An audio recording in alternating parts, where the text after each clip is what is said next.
Bluffs Savings Bank, you still get personalized customer service. We have identity-safe checking with LifeLock, identity theft protection. You get personal mortgage lending to fit your needs now and in the future. You get business banking with the latest technology because saving you time saves you money. At Council Bluffs Savings Bank, you get people who answer when you call and local employees who are actively involved in our community. Council Bluffs Savings Bank, hometown banking the way it used to be. Okay, Tom, you want to? It's Tom McClay with Clarity Development, and some of you had some questions regarding the Clarity Development project, and so we asked him to come here and kind of give you the what's what talk. Sure. I think I talked to a few of you here over the past week. I'm Tom McClay from Clarity Development Company. We are a real estate development company based in Omaha, Nebraska. We focus really on multifamily apartment properties with a mixed use, as we're suggesting and would like to do here. We are in control, as this memorandum indicates. We're working with another group, White Lotus Group, who owns the 500 West Broadway building, has owned it for a number of years. And we have been working on conceptualizing whether we could do a project utilizing that current building as well as the land owned by the city, at which point we, on a normal development process, as you probably all know, you would look and say, what could we do with that? What would the purchase price be? And what are the conditions of the property that would allow us to conceive of a project there?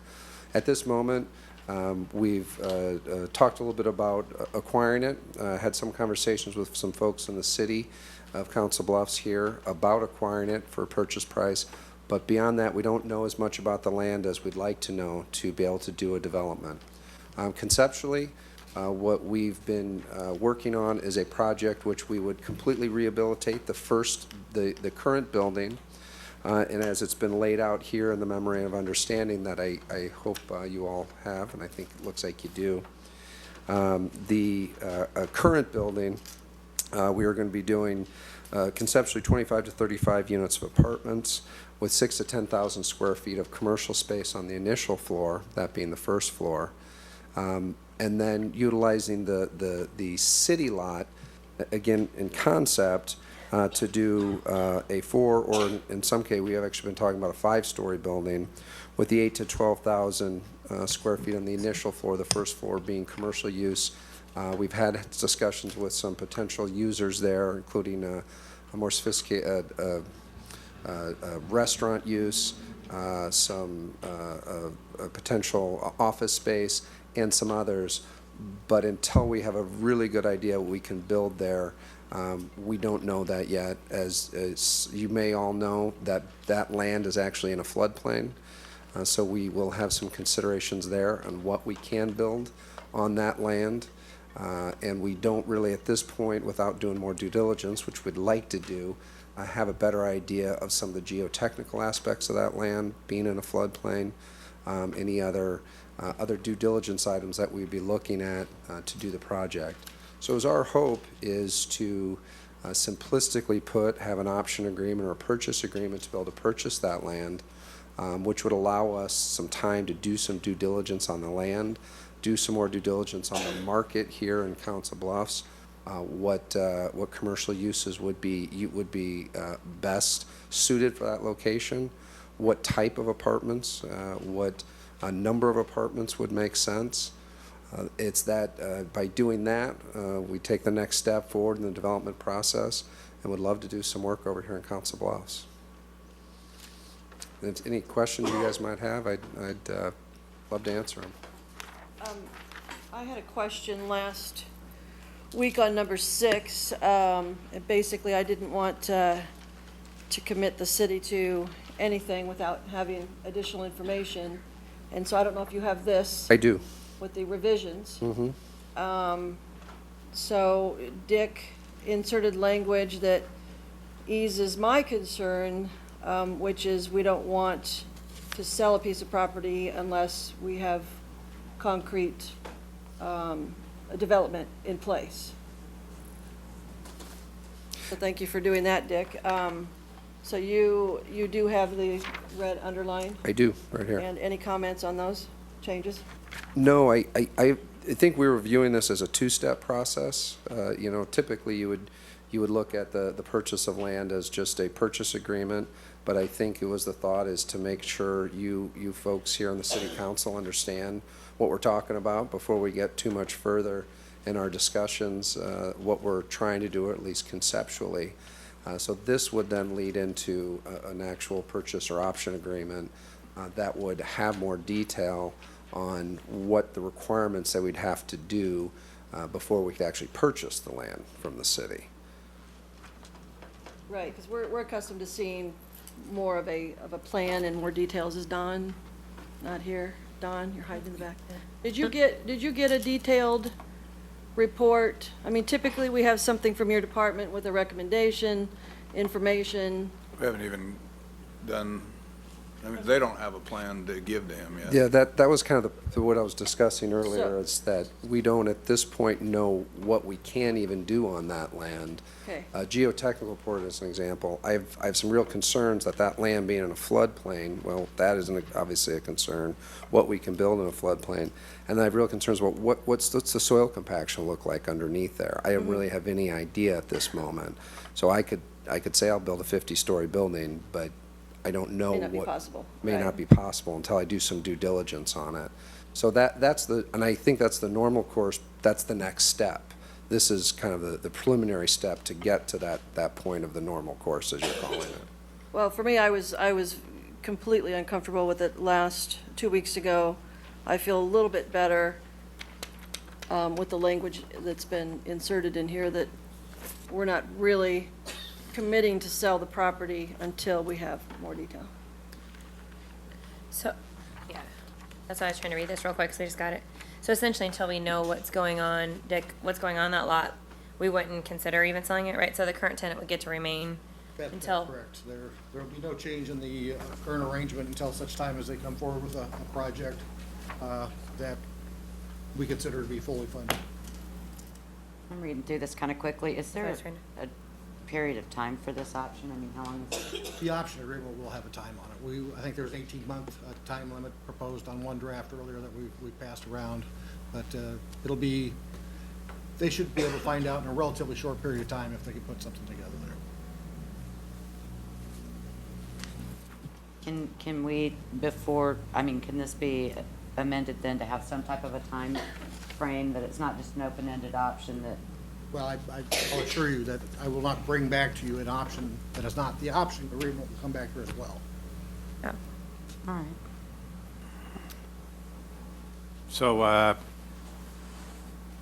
the folks who are currently using that property on behalf of the Omni, Mr. Coates, has he weighed in with you as to his comfort level? He weighed in with me. Obviously, he has numerous parking tenants. He would be unhappy to lose the property. I explained to him that there was a potential development that would go on that property that would create tax base, and that from my perspective that was advantageous to the city, and that I would keep him informed of any progress. So. Is he aware that they'll be able to continue use of that property until I communicated we with move forward? his attorney, which is also his son, last week. Yeah. I think his only concern was that they're not against development by any means. I think his concern was just that if it transferred from one parking lot to someone else, that was what I Assured gathered. him that would not happen. Yeah. So that's why this is better, because then we're not, that's helping, I think. Yeah, I I just would wanted to think make that sure you that he wasn't going to be displaced and then the project not move forward. In fact, I've got a meeting tomorrow morning with You do. That's really the reason why this has taken so long to do, because we've tried to make sure that doesn't happen. Dick, is there anything in this draft MOU that would preclude us if the plans, as Lynn alluded to, if plans come back for the development and let's say it meets this minimum square footage, but the plans are for any other reason deemed by us to Not be acceptable. not acceptable, are we obligated to go forward with this?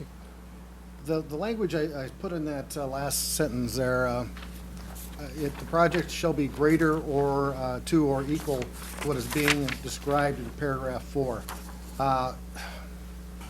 That's very subjective, I suppose, as to what would be equal to this if the use modifies. But I guess my thought is, with the language we do have in paragraph 4, it's obvious, I think, to anyone reading this, that's what is being contemplated at this time.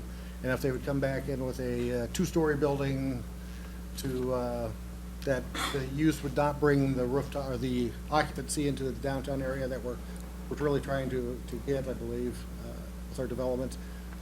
I think it has to be very comparable to what we're looking at in paragraph 4, I guess is what I'm saying. Thank you. Any other questions? I think that helps. All right. Yeah, that helps. Helps a lot, Thanks, yeah. thanks, Dick, for inserting Yeah. that language. Thank you. Thanks. Thank you. All right, we're going to go to review the agenda. Are there any questions on the consent agenda?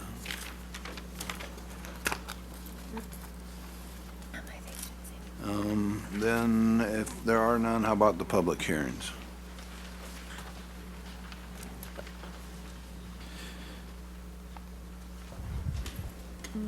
I just have, so on 4E, I estimate it's about a 75-25 split between the MAPPA funds and the CIP. Was that already, I'll let I don't know who I addressed. Larry. Here, where are you? Is that, that money was already in the CIP? Yes, and it probably figures out about 75%, but it is not calculated as a percentage. That is the amount of money that's available for the project from MAP. Right. Thank you. Sometimes we have grants that we bring to you that it's 80-20 or it's 75-25. Right. This isn't figured that way. This is just the amount of funds that are available for the project. No, I realize that. I just did the calculation for my own brain, so I knew what the percentage split was.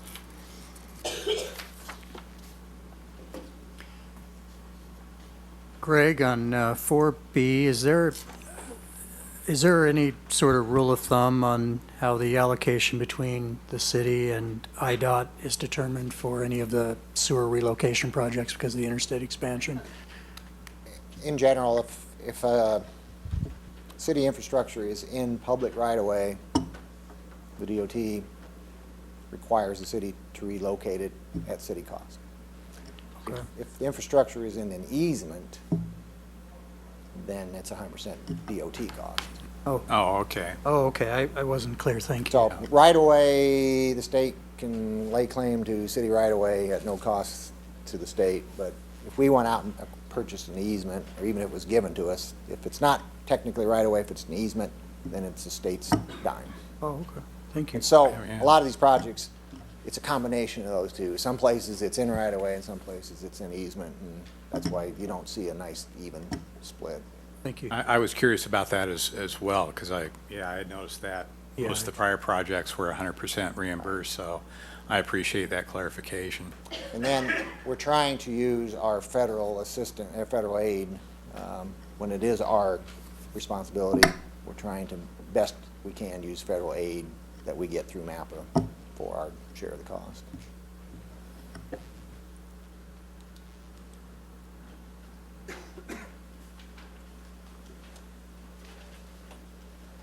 Any other questions on the public hearing? I don't have my tablet with me. Do you know which one is the Respirairs, ABC Electric rezoning? Is that H or I? I. H is related to A. He has asked if there's no objection to waive third consideration. I don't have any issue with that. Could you remind me, he was okay with the planning commission recommendation? Where, I don't know that for sure, Nate. oh, okay, I assume he's not called and said he wasn't, but oh, okay. I appreciate that, thanks. Yeah, do you want my tablet? No, mine's Go away. charging up, so I'll run down and get it later on. You definitely don't I want was me. working on the budget till 2 seconds before the meeting, so I pulled it out when it didn't work. Other public hearing questions? Ordinance for first reading. A clarification on the sales tax, that's a one-time transfer, right? I thought it was a one-time transfer we talked about in our meeting, but then in the write-up, it looks like it's It's a one-time transfer, Spread out. $3.6 million that'll be utilized over the next 3 years. okay. I just wanted to make sure that we weren't doing, No. Other questions in regards to that? do we need to set a public hearing on A1, or is it only A2 that needs a public hearing? It's the second one. Just the second one? Okay. Because it's the schedule of fees. Okay. So even though A is still a ordinance change, Change. that doesn't That was require public okay. hearing. That doesn't seem, Anything on the resolutions?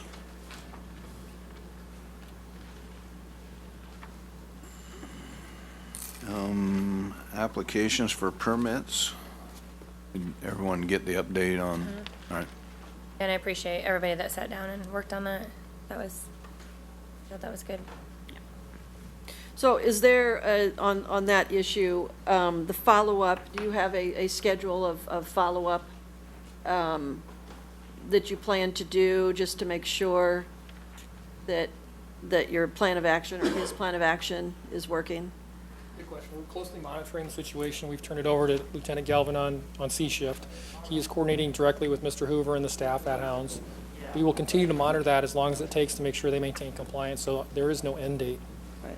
Compliance is required throughout your license. It's not once you reach that point, we're done. So. No, I understand that. Because we have a specific plan. When I say we, I mean you. Just what I outlined in the email as far as the calls for service, working with us to make sure that we're changing that culture and making sure that they're in compliance with the rules that we talked about. We're going to continue to monitor. I can't give you a specific end date. We'll monitor those specific issues, but not and I'll update council as it goes if there's Okay. any changes. Yeah, no, I wasn't asking for an end date, just like a follow-up date that you plan, so, thank Well, you. they're going to meet on a regular basis until I'm confident things are fine. Perfect, thank you. Excellent. Anything else on that page? If I could, Sure, I you can. beg your indulgence, I'd like to return back to 5A on schedule of fees. Question for Mr. Reeder. The state auditor's report kind of chided the city for not having established the sinking account and setting aside the revenues as we were obligated to do in the loan agreements. Has that now been taken care of and reporting been supplied back to the state? Which reporting is that? The requirement to set up the sinking reserve accounts. I believe our audit response that Art submitted already to the state a while back was that we were in the process of raising our rates and that issue would be addressed. I think that was the response. Okay, so those accounts have not been, I guess, set up and reported at this point? No, because we don't have any money to put into those accounts. So we do the rate increase, and in the rate increase, they're built into that is reserves that address the SRF requirements. Okay. So until we have the monies, we can't really, there's no account to set up. Well, those accounts were also, I think, meant to track, expenditures and against revenues and set so that the right amount of money was set aside. I mean, I would assume that's been done because the budget numbers were provided for last year and that kind of detailed the revenues and expenditures, but that's something that the state didn't have for the agreement. I don't know if it has to be a separate account. It has to be accounted for, but it doesn't have to be an actual separate fund. Okay, well, let me show you afterwards. I've got a copy of the 3 agreements that we entered into by resolution, so. In part, I think, to answer your question, that, yeah, we would like to see that done. I think we're waiting, for a new finance director to, that has to be initiated in finance, those Okay. things. I guess my thought was if those accounts have been set up, we would have a better idea of comparisons on revenues and expenditures over time. I mean, we have the budget numbers, but I agree, it would make things a lot easier to track. If we had a separate sinking fund or a reserve fund set up, designated reserve fund, now I think we call that cash balance. That's the. seems like good accounting practice. Okay. Yeah, it's been an experience. To answer your question, though, I think, yes, our intent is to do that. I don't believe it's done yet. Okay. In part because we're waiting for a new finance director to help us do that. Greg, Okay. while you're, oh, I'm sorry. No, that's fine. Oh, I just thank wanted you. to make sure we had a firm basis to understand what the need was if perhaps all the accounting had not been done yet. So I think that answers my question. Thank you. I see there's it looks like a bar graph there, and I didn't know if you wanted to speak to that briefly as to what the proposal is, and how in other words, how would, if the proposed rate goes through, how would it compare with comparable cities and so forth?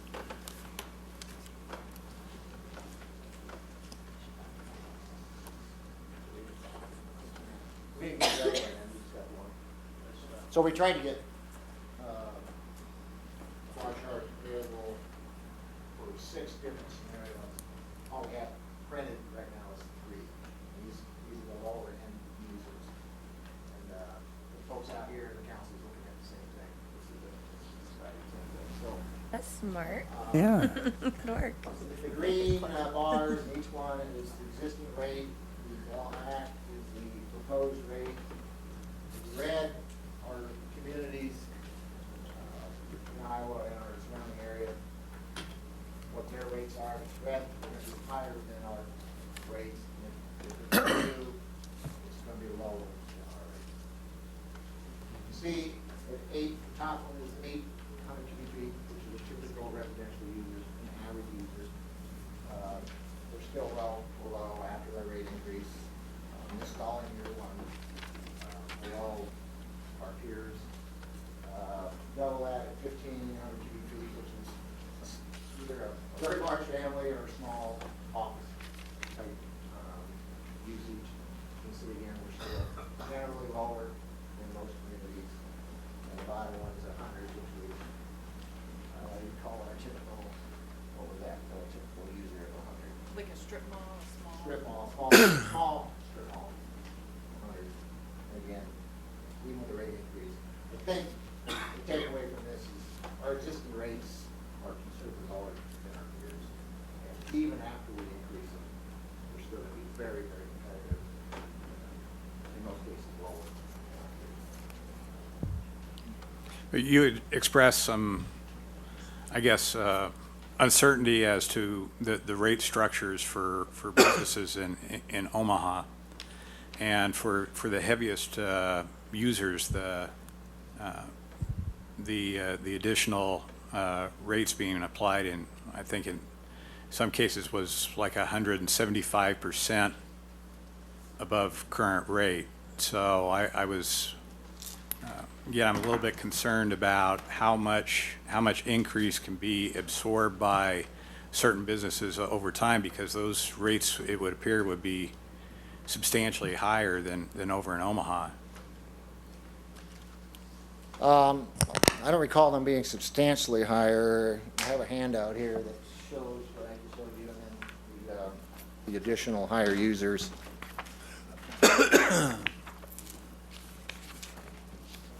So our significant users, the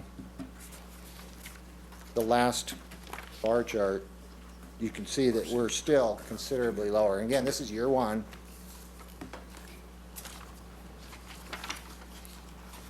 So one of the things that we're accomplishing with our rate increase structure is we're trying to build equity into the system.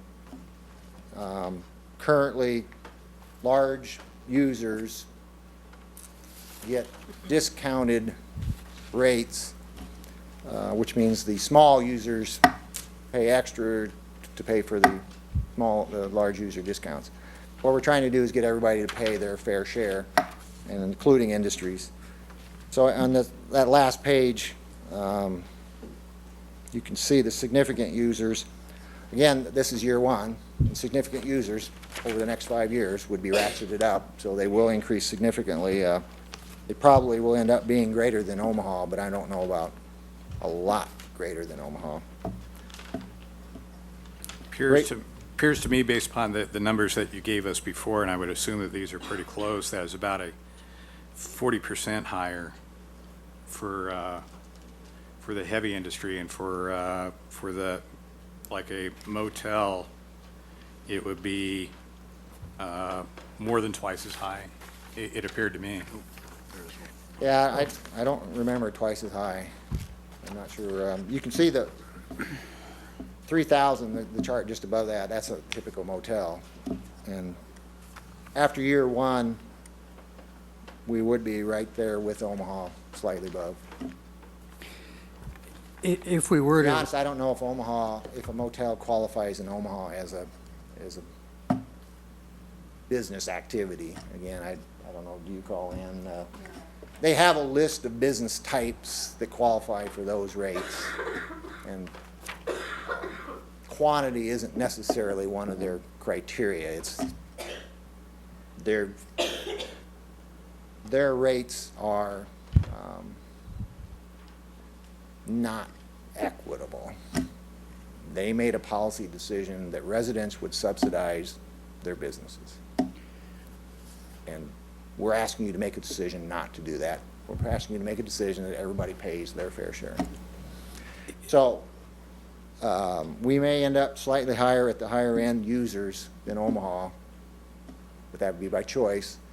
And you can see, compared to other cities in Iowa, though, we're still going to be quite a bit lower on the higher use. And if we don't do that and we were to spread the cost under the current structure, by my math, which is, I'd like some confirmation on the numbers, but it seems as if homeowners are paying 4 times as much for the amount of water they're using versus, say, Google. In other words, if we continue to give large breaks to the largest entities like Google, homeowners will be paying, by my math, 4 times the amount per cubic foot of water, or however it's measured, than Google would be. And so that to me is a great concern. I have a hard time asking, somebody on Social Security to subsidize Google with their water. Actually, current rates, I think it's about a factor of 5. 5 times? Right. Okay. On a unit cost basis. That really concerns me. I just... Those largest users, those were the 6 users that you outlined to us before. 8 users, but 6 owners, I think. Yeah. I described. Okay. Some are affiliated. Okay. Because, yeah, I certainly see your point, Yeah. Nate. My question, well, I guess my concern was then for some of the smaller businesses. Sure.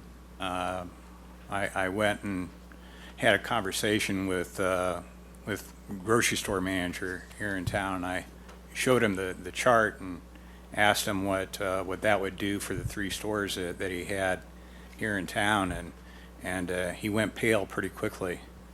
It was a shock to his system. So well, that's why we're phasing in over time, 5 years, the equitable component there. Well, and we have to keep in mind the number of years that the large volume users have been getting a pretty good deal. It doesn't make this easier to swallow, but it's a kind of a large volume discount that in my mind shouldn't be out there, because, if you're buying, okay, I sell oil. So if you're buying a lot of oil, you get a volume discount. In this case, it's a high volume, but it's taxing on the system. It's causing more of a negative impact on the system, which has to ramp up to handle the volume. So it's not really a volume discount situation in my mind, so I'm glad to see that we're moving more towards an equitable position. But it's The other thing, if you're comparing to Omaha, we can only assume that their rates are going to continue to climb like they have been the last several years. And so the comparison today, we're increasing our rates on the larger users fairly significant, but at some point we hope to kind of flatten out our future rate increases, where Omaha may not have that luxury for any of their users. I think they just published some materials for their council consideration that set out their rates for the foreseeable future. So I think they're headed down that path to locking in their rates in order to accomplish their sewer separation project. I know that's their big problem right now. Yeah, and I'm sure they have a plan. They know what their rates need to be. And I guess my point is that I'm assuming it's a fairly steep increase for many years to come. Didn't appear to be. But as I understand it, Bellevue, Yeah, there's, voted last night 26% or something. Wasn't it? yeah, and their rates for residential anyway were already substantially higher than our residential before their increase, so I was really surprised at that. nearly double in dollar terms. Yeah. The other thing is, of course, as I understand it, the amendments to the Clean Water Act in around about 1988 or so gave cities 25 or 30 years, I think 30, something like that, to separate their storm sewer from their sanitary sewer. And how many years ago did we finish that? It's been a while. And Omaha waited till the last minute. So that part of their expense is they wait, and so it's tough to find the contractors, and it's last minute. Fortunately, that's what I wanted to bring that up, because I really think the city has done a very good job of keeping costs down and planning ahead, and to go 10 years without having to increase costs 1 penny is phenomenal. There's nothing in life that I can think of day to day that I've gone 10 years without something going up, and so I think that's a credit to good planning. Fortunately, it's got to go up now, but do we want a sewer or not? It's got to work, so we've got to pay for it to work. And perhaps more critically is someone has to pay, and we're proposing that equitable rates, everybody paying their fair share, is the proper thing to do, as opposed to giving breaks to certain types of users.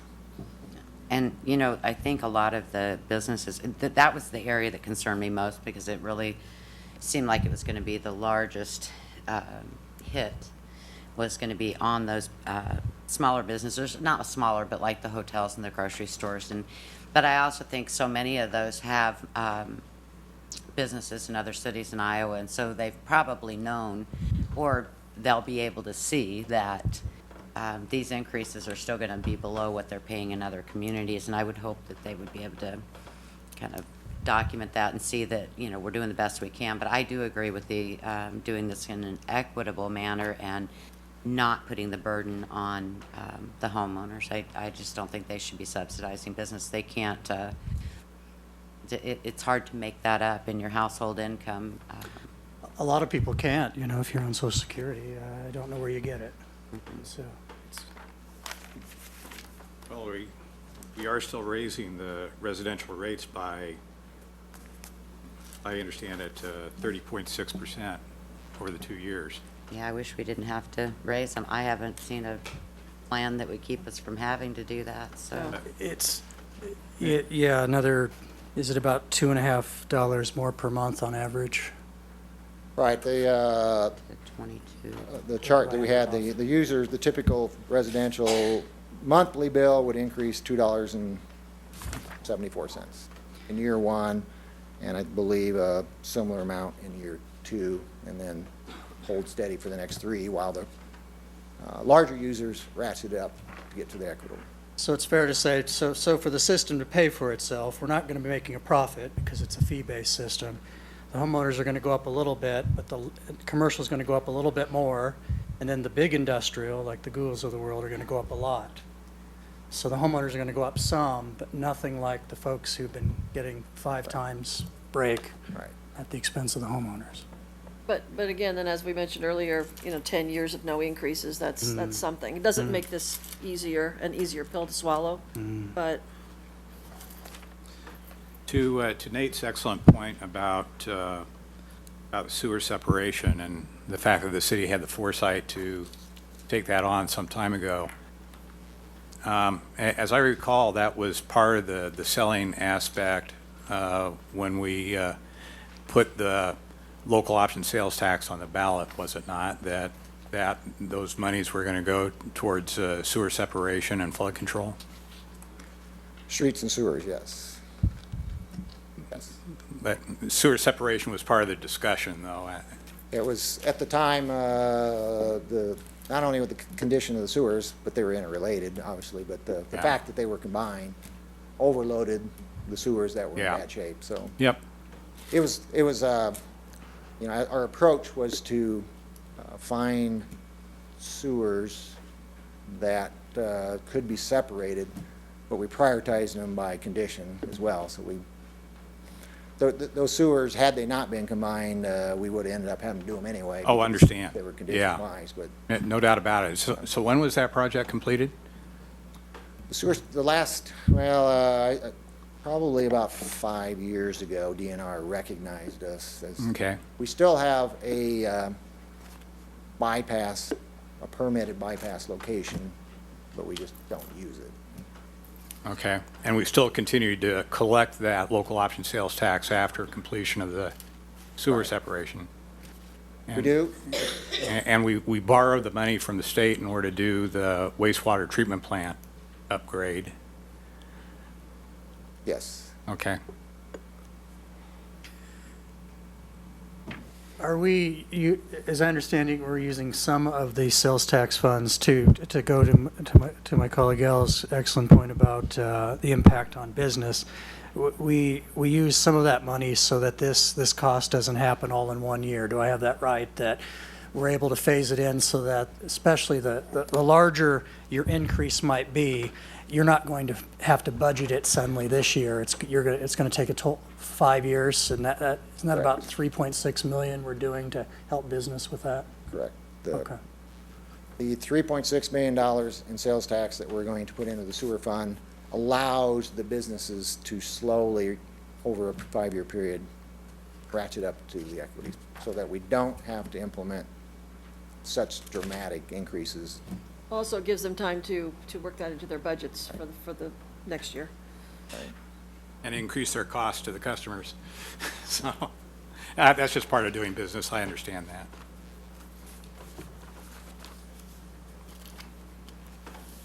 Any other questions? Thank you. All right, I'm going to flip the agenda around. That's the end of the review agenda, but I thought maybe we'd talk about labor negotiations first, which is closed session, and then come back with the executive session on pending litigation, just so the people that are associated with the labor negotiations don't have to sit out in the hall and wait. So, We don't have, do we move? Motion to go into, we don't need a motion? No, not for labor. Oh, At Council Bluffs Savings Bank, you still get personalized customer service. We have identity safe checking with LifeLock, identity theft protection. You get personal mortgage lending to fit your needs now and in the future. You get business banking with the latest technology, because saving you time saves you money. At Council Bluffs Savings Bank, you get people who answer when you call and local employees who are actively involved in our community. Council Bluffs Savings Bank, hometown banking the way it used to be.